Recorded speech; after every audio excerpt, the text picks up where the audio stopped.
ક્યારેક ક્યારેક એટલા ટનના મોઢે ગાંઠિયા અહીં ખવાય છે. તો હવે મેં ગાંઠિયાનું એક સભા કરું લખ્યું છે, હું બોલું છું. જો ગાઈશ તો તમને ફરી વાર ઓની જેમ સમજાશે નહીં કાંઈ, અને ખાલી તમારે તાલી પાડવી પડશે. એના કરતાં હવે આને જરા સમજો, એ આનું બંધારણ તમને અનુભવ સમજાવશે.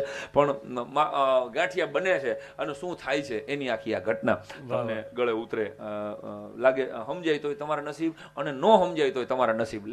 લેતી દેતી તો કાંઈ છે નહીં આપણે.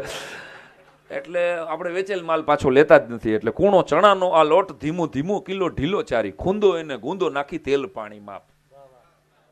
કવિતાની હારે હાલજો. કૂણો ચણાનો આ લોટ ધીમું ધીમો કિલો ઢીલો ચારી, ખૂંદો એને ગુંદો નાખી તેલ પાણી માપ, અને સારો સારો ખારો એમાં થોડો પારો પારો નાખી ઠારો ગાંઠી આની આગ ઉઠી છે અમાપ. તાવડો મંડાણો જ્યાં જાણે રંધાણો છે રાજભોગ. જ્યાં તાવડો મંડાણો, આજે આ હું બોલીને સંભળાવું છું જેથી કરીને તમારા સુધી પહોંચે. તાવડો મંડાણો જ્યારે રંધાણો છે રાજભોગ, બંધાણો જ્યાં લોટ ત્યાં તો ધ્રુજા દિગપાલ.